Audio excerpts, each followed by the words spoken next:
estamos aqui para mais uma aula de Geografia para o 7º ano. Resistência e submissão na Geografia do Brasil.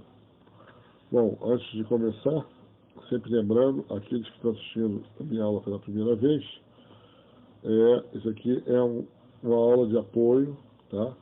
É um texto que eu dou para os meus alunos em sala de aula. É um texto mastigadinho, fácil, que o que eu faço, claro que na sala de aula eu dou os exercícios, levo material para discussão, debate, é diferente. Aqui, essa aula, eu faço tipo uma revisão para eles, é o texto que eu dou, para eles de apoio, para eles poderem estarem memorizando aquilo que eu dei, certo? Então, para vocês que estão assistindo minha aula, que não são meus alunos, vocês peguem os pontos que vocês acham mais importantes, que estão em destaque, e façam uma pesquisa em livros, na internet, assim como vocês acharem melhor, e escutem bastante para poder memorizar, porque é uma aula de apoio ao que eu procuro fazer essas videoaulas que eu dou, tá? Então vamos lá, repetindo: resistência e submissão na geografia do Brasil. É inegável o grande peso da chamada herança colonial na atual geografia das paisagens brasileiras. Porém, os traços anteriores à produção dessa herança e também as novidades introduzidas por quem resistiu ao domínio colonial não podem e não devem ser menosprezados. Ao contrário, são bastante visíveis e ocupam porções importantes de nosso território. Esse fato fica evidente, por exemplo, quando se compara o que ocorreu com as paisagens na Mata Atlântica, junto ao litoral, com aquelas em que predomina a floresta amazônica. No primeiro caso, nas regiões litorâneas, o peso da herança colonial e das atividades que deram prosseguimento a essa herança do Brasil independente dizimou quase toda a floresta tropical atlântica, como resultado do grande interesse pelos recursos naturais ali encontrados. Do pau-brasil a metais e pedras preciosas, de uma intensa ocupação das primeiras plantações de cana-de-açúcar às fazendas de café já no Brasil independente, da fraca resistência oferecida ou das derrotas sofridas pelos que resistiram a essa ocupação colonial ou a continuidade do seu modelo. Restam apenas alguns poucos testemunhos das antigas paisagens, correspondentes a pouco mais de 5% da cobertura vegetal original, que sobreviveram graças a uma conjunção de fatores que vão do desinteresse pela ocupação de determinadas áreas, por causa do difícil acesso, por exemplo. Há alguns poucos e bem-sucedidos focos de resistência à ocupação colonial. Curiosamente, um desses testemunhos situa-se no extenso sul do estado da Bahia, primeira terra avistada pela esquadra de Pedro Álvares Cabral em 22 de abril de 1500. Essa região, hoje uma área de preservação ambiental, denominada Parque Nacional Monte Pascoal, é um dos raros trechos da fachada litorânea do território brasileiro onde se pode encontrar remanescentes da antiga Mata Atlântica. Na região amazônica, entretanto, essas condições que só aparecem no litoral como exceção tornaram-se a regra. Ali, estendendo-se por um território que ocupa quase toda a metade ocidental do país, sobreviveu praticamente intacta uma imensa floresta equatorial, em que são minoria as paisagens produzidas pelos europeus ou sob sua influência. Entre outras razões, que vão do desinteresse colonial pela área das principais características físico-naturais visíveis, é importante considerar também o papel que exerceu a luta pela sobrevivência e manutenção de modos de vida das populações indígenas e outras populações tradicionais, tanto na preservação como no alcance territorial da floresta. Tais populações que lá se refugiaram para fugir do jugo colonial ou a ele resistir, dependem da manutenção da floresta.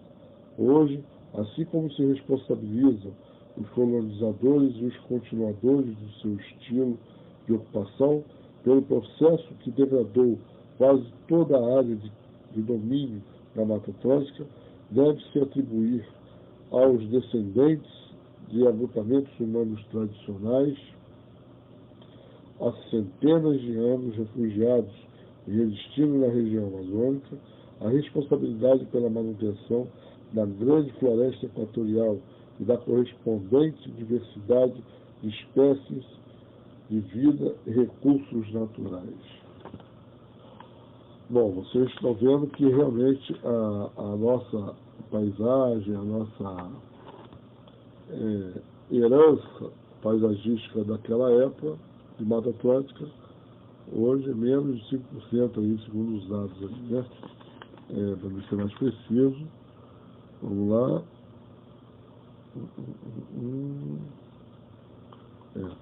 Pouco mais de 5%, está entre 5% e 6%. Então,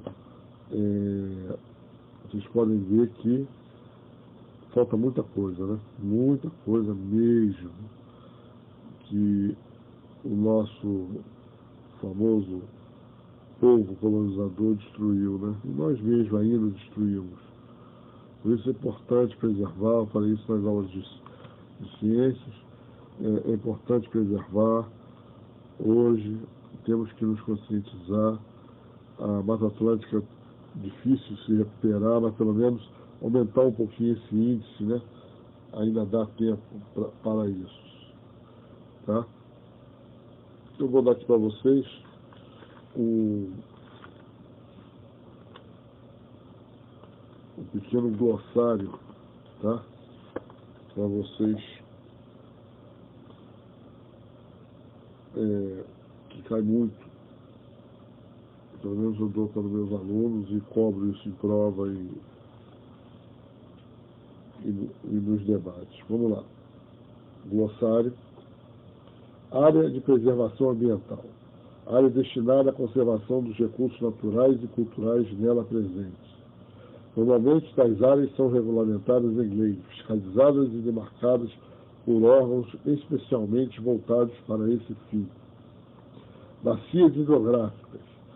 Área drenada por um conjunto de cursos d'água compostos por um rio principal e seus afluentes. Caatinga, vegetação típica do sertão semiárido, com plantas adaptadas a longos períodos da seca. Climas tropicais e equatoriais. Clima das regiões do globo em que a maior parte de seus territórios situa-se na faixa compreendida entre os trópicos e nos arredores do Equador. Regiões que se caracterizam pela grande incidência de energia solar ao longo de todo o ano.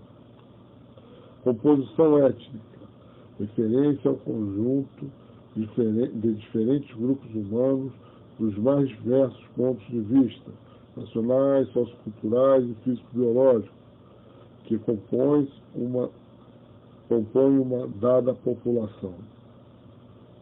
Floresta amazônica, a maior floresta tropical úmida do planeta, é compartilhada por diversos países da América do Sul, mas a maior parte, mais de 60%, fica em terras brasileiras. Fronteiras culturais. Fronteira é a palavra normalmente utilizada para fazer referência aos limites entre os domínios territoriais do país, províncias, estados, etc. Mas pode ser empregada também para indicar quaisquer outros limites que demarquem as áreas de predominância de determinado aspecto cultural, religioso, linguístico, ou etc. Geopolítica, expressão utilizada pela primeira vez em 1916 em uma obra de autoria do pensador sueco Rudolf Schelling, para fazer referência às políticas e estratégias territoriais dos países. Litígios fronteiriços, conflitos e disputas pelas demarcações de fronteiras e domínios territoriais entre países ou estados. Mata Atlântica, floresta tropical úmida e densa,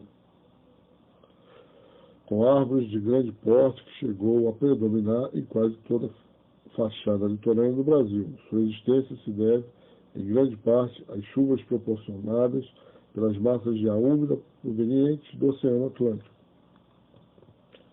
Parque Nacional. Trata-se de uma das modalidades de preservação ambiental praticadas no Brasil. Normalmente é a área de grande extensão demarcada, definida e gerenciada por órgãos governamental, com o intuito de proteger e preservar recursos naturais, bens culturais e populações tradicionais, que correriam risco de degradação ou extinção sem interferência do poder público. No Brasil existem 52 parques nacionais. Placas tectônicas. Cada uma das partes que compõem a superfície externa da crosta terrestre, limitadas por imensas falhas geológicas, rachaduras de grandes extensões e profundidades presentes em vários pontos das camadas rochosas da crosta.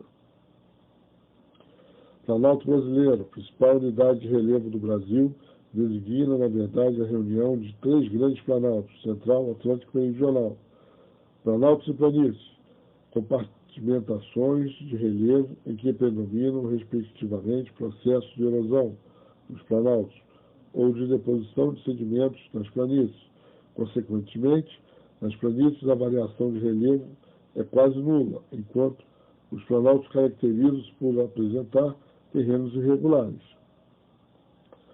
Sertão semiárido, interior da região nordeste do Brasil, contexto de vários estados, em que os índices da chuva são normalmente muito baixos e irregulares. E, por final, zona tropical, região situada predominantemente entre os trópicos de Câncer e Capricórnio, e, portanto, de grande incidência de energia solar ao longo de todo o ano.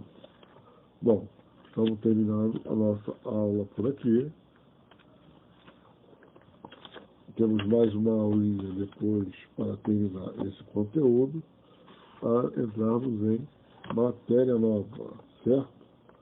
Então, valeu e até a próxima aula.